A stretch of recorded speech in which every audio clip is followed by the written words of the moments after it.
ഏറ്റവും പഠിക്കാൻ സഹായിച്ചത് എക്സാംസിന്റെ ക്വാളിറ്റി തന്നെയാണ്. ബ്രില്യൻ്റിലെ എക്സാംസ് നല്ല ക്വാളിറ്റിയാണ്. ജെയ് മെയിൻസ് ആയാലും അഡ്വാൻസ് ആയാലും നല്ല ലെവലുള്ള എക്സാമാണ്. അപ്പോൾ പരീക്ഷയുടെ അടുത്ത് നിന്ന് എഴുതി പ്രാക്ടീസ് ചെയ്യുന്ന പോലെ.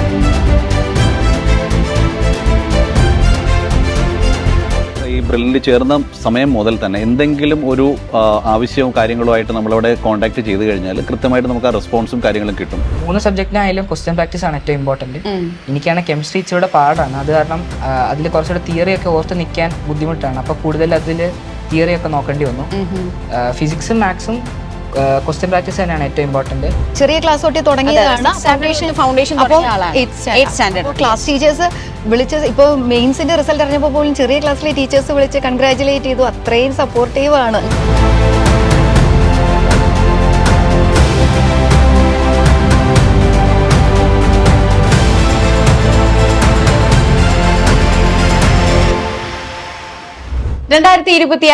ജെയ് മെയിൻ എൻട്രൻസ് എക്സാം പൂർത്തിയാക്കിയപ്പോൾ എപ്പോഴത്തെയും പോലെ തന്നെ പാലാ ബ്രില്യൻ്റ് സ്റ്റഡീസിനുള്ള വിദ്യാർത്ഥികൾ അടിപൊളി വിജയമാണ് കൈവരിച്ചിരിക്കുന്നത്. ആൻഡ് IIT എന്ന് പറയുന്ന ഏതൊരു എഞ്ചിനീയറിംഗ് ആസ്പിരന്റിന്റെയും സ്വപ്നം കൈവരിച്ചിരിക്കുകയാണ് ബ്രില്യൻ്റിലെ ഒരു വിദ്യാർത്ഥി. And meet Niranjan Jay Pillai. Kerala topper കൂടി ആയിരിക്കുകയാണ് നമ്മുടെ Niranjan. First of all congratulation for that. Thank you ma'am. Yes. So ഇത്രയും വലിയൊരു നേട്ടം കൈവരിച്ചിരിക്കുകയാണ്. ജെയുടെ ഫസ്റ്റ് സെഷൻ കഴിഞ്ഞു, അതിലും ഉയർന്ന സ്കോർ ഉണ്ടായിരുന്നു നിരഞ്ജന്. അതിനുശേഷം സെക്കൻഡ് സെഷനും കഴിഞ്ഞിരിക്കുകയാണ്. ഇപ്പോഴാണ് നമുക്ക് കറക്റ്റ് ആ ഒരു എന്താണെന്നുള്ള റിസൾട്ട് നമുക്ക് അറിയാൻ സാധിച്ചത് അല്ലേ? മോന് എന്ത് തോന്നുന്നു ഇപ്പൊ ഈ സെക്കൻഡ് സെഷൻ റിസൾട്ട് വന്നു, ജെയ് മെയിൻസിന്റെ ഇപ്പൊ ഇങ്ങനത്തെ ഒരു പൊസിഷനിൽ വന്ന് എത്തി നിൽക്കുമെന്ന് മോൻ പ്രതീക്ഷിച്ചിരുന്നു? എന്തായിരുന്നു ഫസ്റ്റത്തെ ആ ഒരു മൊമെന്റ് ഈ ഒരു റിസൾട്ട് അറിഞ്ഞപ്പോ? ഇപ്പോൾ ഫസ്റ്റ് ഭയങ്കര ഹാപ്പിയാണ്. ഇത്രയത്തൊന്നും പ്രതീക്ഷിച്ചില്ല. ഞാൻ ഭയങ്കര ഗ്രേറ്റ്ഫുൾ ആണ്. എനിക്ക് വേണ്ടി ഒത്തിരി ആൾക്കാർ ഒത്തിരി സാക്രിഫൈസ് ചെയ്തിട്ടുണ്ട്. അതിനെല്ലാം ഞാൻ ഗ്രേറ്റ്ഫുൾ ആണ്. യെസ്. ഓക്കെ മോനെ, അപ്പം മോനെ ഇപ്പം ഞങ്ങൾക്ക് നന്നായിട്ട് അറിയാം, മോനെയും എന്താണെന്നും കംപ്ലീറ്റ് ആയിട്ട് അറിയാം. എന്നാലും കാണുന്ന പ്രേക്ഷകർക്ക് വേണ്ടിയിട്ട് ഒന്നും കൂടെ ഇൻട്രൊഡ്യൂസ് ചെയ്യാവോ? എൻ്റെ പേര് നിരഞ്ജൻ. ഞാൻ KE മാന്നാന സ്കൂളിലെ വിദ്യാർത്ഥിയാണ്. കൂടാതെ ബ്രില്യൻ്റ് പാല ഇൻ്റഗ്രേറ്റഡ് ബാച്ചിലെ സ്റ്റുഡൻ്റ് ആണ്. ഞാൻ 8th സ്റ്റാൻഡേർഡ് മുതൽ ബ്രില്യൻ്റിലെ സ്റ്റുഡൻ്റ് ആണ്. ഫൗണ്ടേഷൻ പ്രോഗ്രാമിലുണ്ടായിരുന്നു. എൻ്റെ അച്ഛൻ്റെ പേര് ജിനു ബി, അമ്മയുടെ പേര് മഞ്ജു ഗോപിനാഥ് RJ. അച്ഛൻ ബാംഗ്ലൂർ ITC എന്ന് പറഞ്ഞ കമ്പനിയിൽ ഏരിയ മാനേജറായിട്ട് വർക്ക് ചെയ്യുന്നു. അമ്മ MG യൂണിവേഴ്സിറ്റിയിൽ ഫിസിക്സ് ഡിപ്പാർട്ട്മെന്റിൽ ടെക്നിക്കൽ ഓഫീസറായി വർക്ക് ചെയ്യുന്നു. എനിക്ക് ഒരു അനിയനും ഉണ്ട്, മുകുന്ദൻ. അവനിപ്പോൾ 3ാം ക്ലാസ്സിൽ പഠിച്ചു കഴിഞ്ഞു. ഫോർത്തിലേക്ക് പോകുന്നു. Very good. ആൻഡ് മോനിപ്പോ പാരന്റ്സിന്റെ കാര്യം പറഞ്ഞു, അവരുടെ ഒരു സപ്പോർട്ട് എങ്ങനെയായിരുന്നു മോനെ ത്രൂ ഔട്ട് ദിസ് ജേർണി? അപ്പൊ മോന്റെ ഒരു ആഗ്രഹം എന്ന് പറഞ്ഞാൽ കുറെ നാളത്തെ ഒരു ആഗ്രഹമായിരിക്കുമല്ലോ ഈ ഒരു IIT ഒരു എഞ്ചിനീയർ ആകുക എന്നുള്ളത്. സ്വാഭാവികമായിട്ടും കുറെ വർഷങ്ങളിലെ ഒരു ഇതാണ്. അപ്പോ +1 +2 ഒപ്പം തന്നെ ഇത് നേടുക എന്ന് പറയുന്നതും അത് വളരെ വലിയൊരു കാര്യമാണ്. അപ്പൊ പാരന്റ്സിന്റെ സപ്പോർട്ട് എങ്ങനെയായിരുന്നു മോന്റെ? പേരൻസിന് നല്ല സപ്പോർട്ട് ഉണ്ടായിരുന്നു തുടക്കം മുതൽ തന്നെ. അതുകൂടാതെ ഇങ്ങനെ പ്രഷറിലൊന്നും ആക്കിയിട്ടില്ല. ഞാൻ IITക്ക് പ്രിപ്പയർ ചെയ്യുന്നത് എനിക്ക് സ്വന്തമായിട്ട് എടുത്ത തീരുമാനമാണ്. അതുകൊണ്ട് എനിക്ക് അധികം പ്രശ്നം വന്നിട്ടില്ല. ഒത്തിരി സപ്പോർട്ട് ഉണ്ടായിരുന്നു പേരൻസിന്റെയും സ്കൂളിന്റെ സൈഡിൽ നിന്നും ബ്രില്യൻ്റിന്റെ സൈഡിൽ നിന്നും എല്ലാവരുടെയും സൈഡിൽ നല്ല സപ്പോർട്ട് ഉണ്ടായിരുന്നു. യെസ്. മോൻ ഓൾറെഡി പറഞ്ഞു മോന്റെ തന്നെ ഒരു അതിയായ ആഗ്രഹമായിരുന്നു IIT എന്ന് പറയുന്നത്. എപ്പോ തൊട്ടായിരുന്നു ഇങ്ങനെ ഒരു IITയിലേക്ക് പോയേക്കാം എന്നുള്ള ഒരു ആഗ്രഹം വന്നത്? അല്ലെങ്കിൽ എന്തെങ്കിലും അതിനൊരു ഇൻസ്പിറേഷൻ, ആരെങ്കിലും ഒരു എന്താ പറയാ മോന് എനിക്ക് ഇന്ന ആളെ പോലെ ആവണം എന്ന് തോന്നിയ നിമിഷം അങ്ങനെ എന്തെങ്കിലും ഉണ്ടായിരുന്നു? അങ്ങനെ ഞാൻ IIT ചൂസ് ചെയ്യാൻ കാരണം എനിക്ക് ബയോളജി ബുദ്ധിമുട്ടായതുകൊണ്ടാണ്. ഞാൻ 10th ശേഷമാണ് ഞാൻ IIT എന്ന് ഉറപ്പാക്കിയത്. അതുവരെ IIT അല്ലെങ്കിൽ മെഡിക്കൽ ഫീൽഡിലൊക്കെ പോകുന്ന പാരലായിട്ട് ഇങ്ങനെ കൊണ്ടുപോയിരുന്നു. ഏതാണെന്നുള്ള ഒരു കൺഫ്യൂഷൻ ഉണ്ടായിരുന്നു അല്ലേ? പക്ഷെ 10th ആയപ്പോ ബയോളജി എന്നെ കൊണ്ട് പറ്റില്ല എന്ന് മനസ്സിലായി. അപ്പോ അതുകൊണ്ടാണ് എഞ്ചിനീയറിംഗിലേക്ക് പോയത്. ഓക്കെ. അപ്പൊ മാത്സിൽ കുറച്ചുകൂടെ സ്ട്രോങ് പോയിന്റ് ഉണ്ടായിരുന്നോ? കുറച്ചുകൂടെ അതെ, മാത്സിൽ കുറച്ചുകൂടെ സ്ട്രോങ് ഉണ്ടായിരുന്നു. ഓക്കെ. അപ്പം ഈ ഫസ്റ്റ് സെഷന്റെയും സെക്കൻഡ് സെഷന്റെയും മാത്സിന്റെ പേപ്പർ മോൻ എന്നിട്ട് എങ്ങനെയാ ഫീൽ ചെയ്തിരുന്നത്? ഫസ്റ്റ് സെഷനിൽ എനിക്ക് കുറച്ചുകൂടെ പാടായിട്ടാണ് ഫീൽ ചെയ്തത്. സെക്കൻഡ് സെഷനിൽ എനിക്ക് കുറച്ചുകൂടെ ചെയ്യാൻ പറ്റി. അതുകൂടാതെ ഫസ്റ്റ് സെഷനിൽ കുറച്ചുകൂടെ ടൈം കൺസ്യൂമിംഗ് ആയിട്ടാണ് എനിക്ക് തോന്നിയത്. സെക്കൻഡ് സെഷൻ അല്ലേ, അതോ ഫസ്റ്റ് സെഷനിൽ കൂടുതൽ ടൈം കൺസ്യൂമിംഗ്? ഓക്കെ. അപ്പം ഈ കൂടുതലായിട്ടും IIT എന്നുള്ളൊരു ആഗ്രഹം വന്നപ്പോ മോൻ എങ്ങനെ ഒരു എക്സാമിനെ കുറിച്ച്, ഇപ്പൊ JEE എന്ന് പറയുന്ന ഒരു എക്സാം ക്രാക്ക് ചെയ്താലാണ് എനിക്ക് IITയിലേക്ക് അഡ്മിഷൻ നേടുക, അല്ലെങ്കിൽ ഇന്ന കുറെ ഇൻസ്റ്റിറ്റ്യൂഷൻസ് ഉണ്ട് എന്നുള്ള അവയർനെസ് ഒക്കെ മോൻ എപ്പോ തൊട്ടാണ് അത് ഒരു ആവാൻ തുടങ്ങിയത്? ശരിക്കും ഞാൻ 8th കയറുന്ന വർഷത്തെ വെക്കേഷനിൽ എൻ്റെ അപ്പച്ചി ആണ് ബ്രില്യൻ്റെ കാര്യവും ഇങ്ങനെ എൻട്രൻസ് എക്സാം ഒക്കെ ഉള്ള കാര്യമൊക്കെ പറഞ്ഞത്. അപ്പോൾ അങ്ങനെയാണ് ഞാൻ അറിയുന്നത്. അതിന്റെ ശേഷം IIT എന്നൊക്കെ തീരുമാനം എടുത്തത് 10ാം ക്ലാസ്സിൽ. 10ാം ക്ലാസ്സിലാണ്. ഓക്കെ, അപ്പൊ ഏത് IIT ആണ് ഇനി പോകാൻ ആഗ്രഹം? പോകാൻ ആഗ്രഹം IIT ബോംബെ തന്നെ. ബോംബെ തന്നെയാണ്. ഓക്കെ, അപ്പൊ ഏത് ബ്രാഞ്ചിലേക്ക് വല്ലതും ഇപ്പോഴേ ഒരു താല്പര്യം? ബ്രാഞ്ചിലേക്ക് എല്ലാരെയും പോലെ തന്നെ കമ്പ്യൂട്ടർ സയൻസ് ഉണ്ട്, പക്ഷെ അങ്ങനെ ഉറപ്പാക്കിയിട്ടില്ല ഇത്. ഇല്ല, നമുക്ക് ഒന്നും കൂടെ നോക്കിയിട്ട് അല്ലേ ജോയിൻ ചെയ്തിട്ട് നമുക്ക് നോക്കാം എന്നുള്ളൊരു ഇതിലല്ലേ? എക്സാം കഴിഞ്ഞിട്ട് നോക്കാം. ഓക്കെ, അപ്പോൾ നമ്മുടെ സ്കൂളില് മാന്നാന സ്കൂളിന്റെ കാര്യമാണെങ്കിലും ബെർലിൻ്റെ കാര്യമാണെങ്കിലും അവരൊരു വലിയ സപ്പോർട്ടായിരിക്കും മോന്. ഇപ്പം ഇത്രയും വർഷം തന്നോണ്ടിരിക്കുക, +1 +2 മാത്രമല്ല അതിന് മുന്നേയും അവരൊരു 6ാം ക്ലാസ് മുതൽ മാന്നാന. യെസ്, അപ്പൊ അവിടെ തൊട്ട് അവരൊരു സ്ട്രോങ് ബേസ് അവിടുന്ന് ബിൽഡ് ചെയ്ത് പിന്നെ എൻട്രൻസ് ലെവലിലോട്ടുള്ള അവരുടെ കോച്ചിങ് പ്ലസ് ബെർലിൻ്റെ ഒരു അസോസിയേഷനും ഒക്കെ ആയിട്ട് എങ്ങനെയാണ് മോനിന്റെ ഈ ഒരു സ്റ്റഡീസ് അങ്ങനെ കൊണ്ടുപോകാൻ സാധിച്ചത്? ബ്രില്യൻ്റെ സൈഡിൽ നിന്ന് നല്ല സപ്പോർട്ട് ഉണ്ടായിരുന്നു. ഞാൻ ഫൗണ്ടേഷൻ ബാച്ചിൽ പഠിച്ച കുറേ കാര്യങ്ങൾ എനിക്ക് ഒത്തിരി ആവശ്യം വന്നു ഈ 2 വർഷത്തിൽ. അതുകൂടാതെ നമ്മൾ ആദ്യമേ മുതൽ കുറച്ചുകൂടെ പ്രഷറിൽ പരീക്ഷ എഴുതി പഠിക്കുന്നതാണ് അതിന് ഒത്തിരി സഹായിച്ചു. യെസ്. അപ്പോൾ നമ്മുടെ മാന്നാന സ്കൂളിലെ സപ്പോർട്ടേഴ്സ് ആരൊക്കെയായിരുന്നു മോന്റെ? മാന്നാന സ്കൂളിൽ ആദ്യമേ തന്നെ principal father James Mullassery father നല്ല സപ്പോർട്ടായിരുന്നു. അതുകൂടാതെ എൻ്റെ ക്ലാസ് ടീച്ചറായ ജോസഫ് സെബാസ്റ്റ്യൻ സാർ, പിന്നെ സെൻറ്റർ കോർഡിനേറ്ററായ ബിജു സാർ, പിന്നെ എൻ്റെ സ്കൂളിലെ ടീച്ചേഴ്സ് ഷബീറ മിസ്, കുറേ മറിയാമ്മ മിസ്, എല്ലാവരും നല്ല സപ്പോർട്ടായിരുന്നു. അതുകൂടാതെ ബ്രില്യൻ്റിൽ നിന്ന് ബിനോയ് സാറും ബിനിൽ സാറും എല്ലാവരും നല്ല സപ്പോർട്ടായിരുന്നു. ഓക്കെ, അപ്പോൾ ഇവരൊക്കെ സപ്പോർട്ട് ചെയ്യുന്ന സമയത്ത് മോൻ എപ്പോഴെങ്കിലും ഈ ഒരു ജേർണിയുടെ ഇടയിൽ ഓക്കെ എനിക്ക് ചില സമയത്തൊക്കെ ഒരു ഡൗൺ ആയിട്ടിരിക്കുക അല്ലെങ്കിൽ എനിക്കൊരു ഡിമോട്ടിവേറ്റഡ് ആയിട്ടിരിക്കുമ്പോൾ ഏത് രീതിയിലായിരുന്നു മോനെ തന്നെ പുഷ് ചെയ്ത് ആ ഒരു കോൺഫിഡൻറ്റിൽ മുന്നോട്ട് കൊണ്ടുപോയിക്കൊണ്ടിരുന്ന ഒരു ഫാക്ടർ, അല്ലെങ്കിൽ മോൻ എന്താണ് അങ്ങനെ ഒന്ന് ഡിമോട്ടിവേറ്റഡ് ആയിട്ട് ഇരിക്കുമ്പോൾ ചെയ്തത് എന്തായിരുന്നു? ഒന്ന് പുഷ് മോട്ടിവേറ്റഡ് ആയിരിക്കുമ്പോൾ അമ്മയോടും അച്ഛനോടും സംസാരിക്കുമായിരുന്നു. അപ്പോൾ അവര് അതിനെപ്പറ്റി ഒന്നും പറയില്ല, പക്ഷെ അപ്പോൾ അന്നേരം വേറെ എന്തെങ്കിലും കാര്യം പറഞ്ഞ് നമ്മളെ മൂഡ് ഇങ്ങനെ ലിഫ്റ്റ് ചെയ്യാൻ നോക്കും. അതുകൂടാതെ സ്കൂളിൽ എന്ത് പ്രശ്നം ഉണ്ടെങ്കിലും ജോസഫ് സാറിനോട് പറഞ്ഞാൽ മതി, അപ്പോൾ സാറ് ശരിയാക്കി തരും. ഫുൾ ഓൺ അവര് ഭയങ്കര സപ്പോർട്ടായിട്ട് കൂടെ ഉണ്ടായിരുന്നു അല്ലേ? Very good. അപ്പൊ മോന് ഓൾറെഡി പറഞ്ഞു ബുലന്റെ ഒരു സപ്പോർട്ടിന്റെ കാര്യങ്ങളും. അപ്പൊ ഫൗണ്ടേഷൻ പ്രോഗ്രാം തൊട്ട് അവിടെ ഉണ്ടല്ലേ? അപ്പൊ ഫൗണ്ടേഷൻ തൊട്ട് ജോയിൻ ചെയ്ത് ഇപ്പോ +2 വരെ അവിടെയുള്ള കോച്ചിങ് പൊക്കോണ്ടിരിക്കുകയാണ് അല്ലേ? അപ്പോൾ മോന്റെ അവിടുത്തെ ഒരു ഏറ്റവും ഇഷ്ടപ്പെട്ട ഒരു കാര്യം എന്തായിരിക്കും? ഈ ഒരു വേയിൽ എനിക്ക് ഏറ്റവും കൂടുതൽ ഇഷ്ടപ്പെട്ട, എന്നെ പഠിക്കാൻ കൂടുതൽ സഹായിച്ചത് ഇന്നൊരു ഫാക്ടർ ആണെന്ന് എന്താണ് മോന് പറയാൻ പറ്റും? ഏറ്റവും പഠിക്കാൻ സഹായിച്ചത് എക്സാംസിന്റെ ക്വാളിറ്റി തന്നെയാണ്. ബ്രില്യൻ്റിലെ എക്സാംസ് നല്ല ക്വാളിറ്റിയാണ്. മെയിൻസ് ആയാലും അഡ്വാൻസ് ആയാലും നല്ല ലെവലുള്ള എക്സാമാണ്. അപ്പോൾ പരീക്ഷയുടെ അടുത്ത് നിന്ന് എഴുതി പ്രാക്ടീസ് ചെയ്യുന്ന പോലെ. അതുകൂടാതെ നമ്മുടെ പ്രൊഫസേഴ്സ് എല്ലാം നല്ലപോലെ പഠിപ്പിക്കുന്ന, എനിക്ക് ഏറ്റവും ഫീൽ ചെയ്തിട്ടുള്ളത് കോൺസെപ്ച്വൽ ക്ലാരിറ്റി കിട്ടാൻ ഒത്തിരി നല്ലതാണെന്നാണ്. സബ്ജക്ട് വൈസ് നോക്കുമ്പോൾ, അതായത് ഫിസിക്സ്, കെമിസ്ട്രി, മാത്സ്, മോൻ ഇതിനെ ഒന്ന് ഡീൽ ചെയ്തുകൊണ്ടിരുന്നത് എങ്ങനെയായിരുന്നു? അതായത് എൻട്രൻസ് ലെവലിലെ പഠനം എന്ന് പറയുമ്പോൾ സ്വാഭാവികമായിട്ടും നമ്മുടെ സ്കൂൾ ടോപ്പിക്സിനെ വെച്ച് നോക്കുമ്പോൾ കുറച്ചും കൂടി ഡിഫറെൻ്റ് ആണ്, വേറെ രീതി പഠിക്കണം. പിന്നെ സ്കൂളിലെ ഡിസ്ക്രിപ്റ്റീവ് ആണ്, ഇവിടെ ഒബ്ജക്റ്റീവ് ആണ്, അങ്ങനെ കുറച്ച് ഡിഫറൻസ് ഉണ്ട് അല്ലേ? അപ്പോൾ ഇതെങ്ങനെയാണ് മോൻ ടാക്കിൾ ചെയ്ത് ഓരോ സബ്ജക്റ്റിനെ ഡീൽ ചെയ്ത് നമ്മുടെ എൻട്രൻസ് ലെവലിൽ പഠിച്ചുകൊണ്ടിരുന്നത് എങ്ങനെയാണ്? മാത്സ്, ഫിസിക്സ്, കെമിസ്ട്രി ആദ്യമേ തന്നെ ലെക്ചർ അറ്റൻഡ് ചെയ്യുന്നതാണ് ഏറ്റവും ഇമ്പോർട്ടൻറ്റ്. അവിടെ വെച്ചാണ് നമുക്ക് കൂടുതൽ കോൺസെപ്റ്റ് ഒക്കെ ബിൽഡ് ചെയ്യുന്നത്.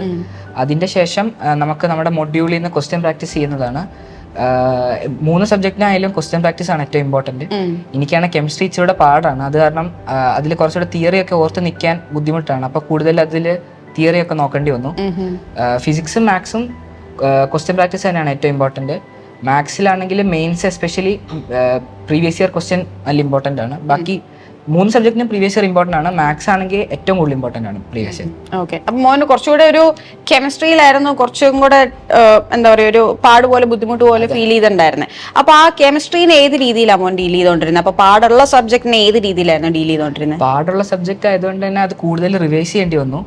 കെമിസ്ട്രിയിലാണെങ്കിൽ ഇപ്പോൾ നമ്മൾ ലെവലിൽ പഠിക്കുമ്പോൾ NCERT-യിലെ ഒത്തിരി കാര്യങ്ങൾ നമുക്ക് പഠിക്കാനുണ്ട്. NCERT-യിലെ സ്റ്റേറ്റ്മെൻ്റ് ആയിട്ട് തന്നെ ചോദിക്കാറുണ്ട്, NCERT ബേസ്ഡ് ആയിട്ട് ചോദിക്കാറുണ്ട്.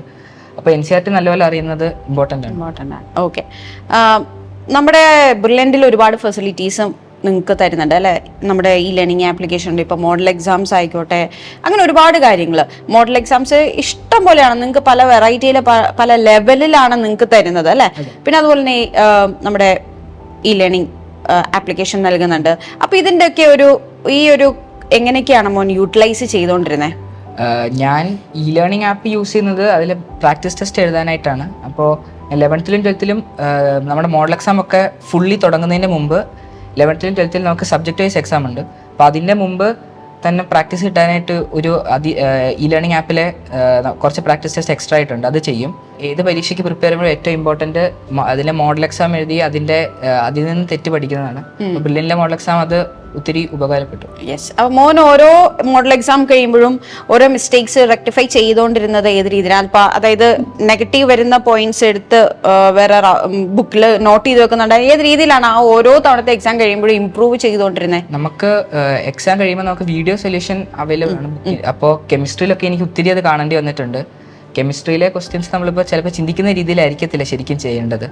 അപ്പോൾ വീഡിയോ സൊല്യൂഷൻ കാണും, അങ്ങനെ ഏറ്റവും തെറ്റിപ്പോയ ക്വസ്റ്റ്യൻ്റെ, പിന്നെ അത് പിന്നത്തേക്ക് റെഫർ ചെയ്യാൻ എഴുതി വെക്കും. യെസ്. ഓക്കെ. ഇപ്പോൾ JEE അഡ്വാൻസിന്റെ പ്രിപ്പറേഷനിലാണല്ലോ അല്ലേ?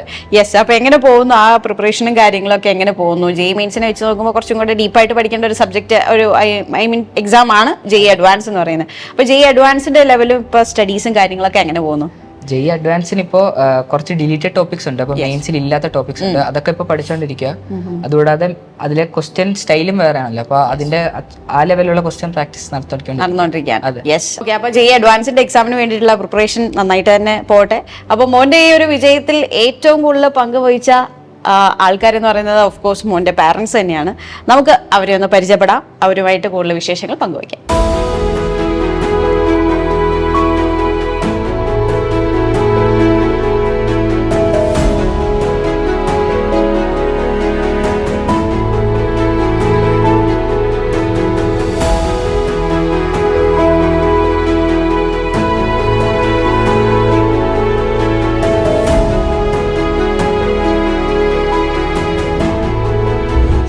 നമ്മൾ ആദ്യം പറഞ്ഞതുപോലെ തന്നെ നമ്മുടെ നിരഞ്ജന്റെ ഏറ്റവും വലിയ സപ്പോർട്ട് സിസ്റ്റമാണ് ഇതാ നിൽക്കുന്ന ഇവർ.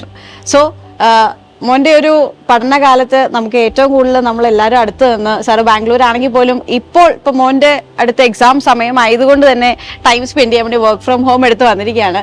അപ്പോൾ സാറിന് എന്ത് തോന്നുന്നു? ഇത്ര നല്ലൊരു റിസൾട്ട് നിരഞ്ജൻ കൈവരിച്ചിരിക്കുകയാണ്, എന്താണ് സാറിന് ഫീൽ ചെയ്യുന്നത്? അല്ല, വളരെയധികം സന്തോഷമുണ്ട്. കാരണം ഈ പറയുന്ന പോലെ നിരഞ്ജൻ വളരെ കൂടുതൽ നന്നായിട്ട് തന്നെ ഹാർഡ് വർക്ക് ചെയ്യുന്ന ഒരാളാണ്. അതുപോലെ പല കുട്ടികളും ഉണ്ടാവും. അപ്പം അതേപോലെ ഈ ഹാർഡ് വർക്ക് ചെയ്യുന്നതും അതിൻ്റെ കൂടെ തന്നെ ഒരു ഭാഗ്യവും കൂടെ വേണം ഇതേപോലത്തെ ഒരു പൊസിഷനിൽ എത്താൻ വേണ്ടി. അത് കണ്ടിന്യൂസ് ആയിട്ടും നിരഞ്ജന്റെ സൈഡിൽ നിന്ന് ആ ഒരു എഫേർട്ട് കൃത്യമായിട്ട് വരുന്നുണ്ട്. നമ്മളെ സംബന്ധിച്ച് നമ്മൾ നോക്കുമ്പോൾ ഏറ്റവും പ്രൗഡ് ആയിട്ടുള്ള ഒരു മൊമെന്റ് ആണ് ഇപ്പൊ മകൻ കാരണം നമ്മൾ പാരന്റ്സ് അറിയപ്പെടുക എന്ന് പറയുന്നതും പേരിൽ അത് നമ്മളെ സംബന്ധിച്ച് വലിയൊരു കാര്യം തന്നെയാണ്. അപ്പം ആ ഒരു ഇതില് ഇപ്പം നമ്മൾ ബ്രില്യന്റിൽ ജോയിൻ ചെയ്തു, ചാവറയിലാണെങ്കിലും കുറെ ആൾക്കാർ മോന് സപ്പോർട്ടായിട്ട് കൂടെ നിൽക്കുന്നുണ്ടായിരുന്നു. സാറിന് എന്താണ് ആ ഒരു കാര്യത്തിൽ ഫീൽ ചെയ്യുന്നത്? അല്ല, അത് ഉറപ്പായിട്ടും. കാരണം നമ്മൾ ആദ്യം ഈ ബ്രില്യന്റിൽ ചേർന്ന സമയം മുതൽ തന്നെ എന്തെങ്കിലും ഒരു ആവശ്യവും കാര്യങ്ങളുമായിട്ട് നമ്മളവിടെ കോൺടാക്ട് ചെയ്ത് കഴിഞ്ഞാൽ കൃത്യമായിട്ട് നമുക്ക് ആ റെസ്പോൺസും കാര്യങ്ങളും കിട്ടും. അതുപോലെ തന്നെ നമുക്ക് എപ്പോഴും ഒരു പേഴ്സണലൈസ്ഡ് ആയിട്ടുള്ള ഒരു എന്താ പറയുന്നത് സ്റ്റുഡൻസിനോട്ടുള്ള ആ ഒരു കമ്മിറ്റ്മെന്റും കാര്യങ്ങളും അത് ഓരോ എക്സാംസ് ഇപ്പം മാത്രമല്ല 8ാം ക്ലാസ് മുതൽ തന്നെ ഓരോ എക്സാംസ് കഴിയുമ്പോഴും അതിന്റെ മീറ്റിംഗ്സും കാര്യങ്ങളും എല്ലാം കേൾക്കുമ്പോൾ തന്നെ നമുക്ക് തോന്നും അത് വളരെ നല്ല രീതിയിൽ പോകുന്നൊരു ഇതാണ്. അത് വളരെ നല്ല രീതിയിൽ നിരഞ്ജനെ ഹെൽപ്പ് ചെയ്തിട്ടുണ്ട്. യെസ്. ആൻഡ് രണ്ടുപേരും ഇപ്പൊ മാം ആണെങ്കിലും സാറാണെങ്കിലും വർക്കിംഗ് ആണ്. അപ്പൊ അറ്റ് ദ സെയിം ടൈം ഈ മോന്റെ കാര്യത്തിലും ശ്രദ്ധ കൊടുത്ത് ആ ഒരു എന്താ പറയാ മോന്റെ ഒരു സക്സസിൽ ഇപ്പോൾ രണ്ടുപേരും ഹാപ്പി ആയിട്ട് നിൽക്കുന്ന കാണുമ്പോൾ നമുക്കും പ്രൗഡ് മൊമെന്റ് തന്നെയാണ്. ആൻഡ് അനിയനുണ്ട്, അനിയൻ മുകുന്ദൻ അല്ലേ? മോനിപ്പോ 4th ഇനി പോവുകയാണ് അല്ലേ? മോൻ എന്താ തോന്നുന്നത് ചേട്ടന് ഇത്രയും വലിയൊരു സക്സസ് കിട്ടിയപ്പോ? പ്രൗഡ്, ഹാപ്പിയാണ്. ഓക്കെ. ചേട്ടൻ ഇത്രയും മാർക്കൊക്കെ മേടിക്കുമെന്ന് ഓൾറെഡി അറിയായിരുന്നോ? പഠിക്കുന്നൊക്കെ കാണാറുണ്ടായിരുന്നല്ലേ? അതുപോലെ തന്നെയാണോ മൂന്തനും പഠിക്കുന്നേ? അതെ. ആണോ? ചേട്ടനാണോ റോൾ മോഡൽ? യെസ്, അതെ. ഓക്കെ മോനെ. ആൻഡ് നിരഞ്ജന്റെ അമ്മയുണ്ട്. മാമിന് എന്ത് തോന്നുന്നു ഇത്രയും നല്ലൊരു സ്കോർ മേടിച്ച്? വളരെ സന്തോഷമാണ് തോന്നുന്നത്. നിരഞ്ജൻ ഒത്തിരി ഹാർഡ് വർക്ക് ചെയ്തിട്ടുണ്ട്. അപ്പോൾ അതിനുള്ള ഒരു എന്താണ് അവന് റിസൾട്ട് കിട്ടി. എനിക്ക് തോന്നുന്നു സാറിനെ സംബന്ധിച്ച് സാറ് ബാംഗ്ലൂരാണ്. അപ്പം സാറ് എനിക്ക് തോന്നുന്നു മാമുമായിട്ട് വിളിച്ച് മോനുമായിട്ട് സംസാരിച്ച് ഫോണിൽ കൂടെ സംസാരിച്ചാണ് കൂടുതൽ കാര്യങ്ങളും നോക്കിക്കൊണ്ടിരുന്നത്. പക്ഷെ മാം ജോലി ചെയ്തിട്ട് തിരിച്ചു വന്നിട്ടാണ് മോന്റെ കാര്യങ്ങൾ 2 മക്കളുടെ കാര്യങ്ങൾ നോക്കി പോയിക്കൊണ്ടിരിക്കുന്നത്. അപ്പം മാം നോക്കുന്ന രീതിയിൽ അല്ലെങ്കിൽ എന്തായിരുന്നു മോന്റെ ഒരു ഹാർഡ് വർക്കിന്റെയും ഒക്കെ ഒരു ബലം തന്നെയാണ്. അപ്പൊ എന്താണ് മാമിന് പറയാനുള്ളത് മോന്റെ ഈ ഒരു എനിക്ക് നിരഞ്ജനെ ശരിക്കും പഠിത്തത്തിൽ സഹായിക്കേണ്ടി വന്നിട്ടില്ല. അവനൊരു മെന്റൽ സപ്പോർട്ടാണ് നിരഞ്ജന് വേണ്ടിയിരുന്നത്. അപ്പോൾ ഈ കെമിസ്ട്രിക്ക് ബുദ്ധിമുട്ടുള്ളപ്പോൾ തന്നെ ഞാനിപ്പോൾ ജോസഫ് സാറിന്റെ അടുത്താണെങ്കിലും ഞാൻ പലതവണ എല്ലാ ടീച്ചേഴ്സിന്റെ അടുത്തും ചെന്നിട്ടുണ്ട്. എനിക്ക് വളരെ ഒരു സപ്പോർട്ടിംഗ് ആയിട്ടുള്ള ബിനോയ് സാറ് ഒന്നും ആരെയും എനിക്ക് അങ്ങനെ മറക്കാൻ പറ്റില്ല. അത്രയും സപ്പോർട്ടാണ് ബ്രില്യന്റിൽ നിന്ന് കിട്ടിയിട്ടുള്ളത്. അപ്പോൾ തീർച്ചയായിട്ടും ഈശ്വരാനുഗ്രഹം, പിന്നെ മുല്ലശ്ശേരി അച്ഛന്റെ സപ്പോർട്ടുണ്ട്. അപ്പോൾ സ്റ്റാഫ് ആണെങ്കിൽ അവരെല്ലാവരും എല്ലാവരും വളരെ സപ്പോർട്ടിംഗ് ആണ്. അപ്പോൾ നിരഞ്ജന്റെ ഓരോ വിജയത്തിലും അവർക്ക് ഒഴിവാക്കാൻ പറ്റില്ല. യെസ്. അപ്പം നമ്മൾ ഈ ഒരു ബ്രില്യന്റ് നമുക്ക് തിരഞ്ഞെടുക്കുന്ന സമയത്താണെങ്കിൽ പോലും എന്തൊരു ഫാക്ടർ ആയിരിക്കും ആസ് എ പാരന്റ് എന്നുള്ള രീതിയിൽ മാമിനെ സാറിനെ ഒന്ന് അട്രാക്ട് ചെയ്തിട്ടുണ്ടായിരിക്കും? തീർച്ചയായിട്ടും അവര് ബ്രില്യന്റ് എന്ന് പറഞ്ഞു കഴിഞ്ഞാൽ നല്ല സപ്പോർട്ടിംഗ് ആണ്. അവര് എന്താണ് ഓരോ സ്റ്റേജിലും നമ്മളെ കോണ്ടാക്ട് ചെയ്ത്, ക്ലാസ് ടീച്ചേഴ്സ് ആണെങ്കിലും ഇപ്പം ചെറിയ ക്ലാസ് തൊട്ട് തുടങ്ങിയതാണ് ഫൗണ്ടേഷൻ ക്ലാസ് ടീച്ചേഴ്സ് വിളിച്ച് ഇപ്പൊ മെയിൻസിന്റെ റിസൾട്ട് അറിഞ്ഞപ്പോൾ പോലും ചെറിയ ക്ലാസ്സിലെ ടീച്ചേഴ്സ് വിളിച്ച് കൺഗ്രാറ്റുലേറ്റ് ചെയ്തു. അത്രയും സപ്പോർട്ടീവ് ആണ്. നമ്മളെ നന്നായിട്ട് നല്ല സപ്പോർട്ടാണ് അത് തന്നെ. അപ്പോ എല്ലാവരും നിരഞ്ജന്റെ പേരൻസും അനിയനും എല്ലാവരും ഈ ഒരു വിജയത്തിൽ വളരെ ഹാപ്പി ആയിട്ട് തന്നെയാണ് ഇരിക്കുന്നത്. And thank you so much. ഞങ്ങൾക്ക് ഇങ്ങനെ ഒരു മൊമെന്റ്, ഇങ്ങനെ ഒരു എന്താ പറയാ മോന്റെ ഒരു കഷ്ടപ്പാടിന് ഞങ്ങൾക്കും അതിലൊരു പാർട്ടായി, അല്ലെങ്കിൽ അതിലൊരു റിസൾട്ടിന്റെ ഭാഗമാകാൻ കഴിഞ്ഞതിൽ ഞങ്ങൾക്കും സന്തോഷമുണ്ട്.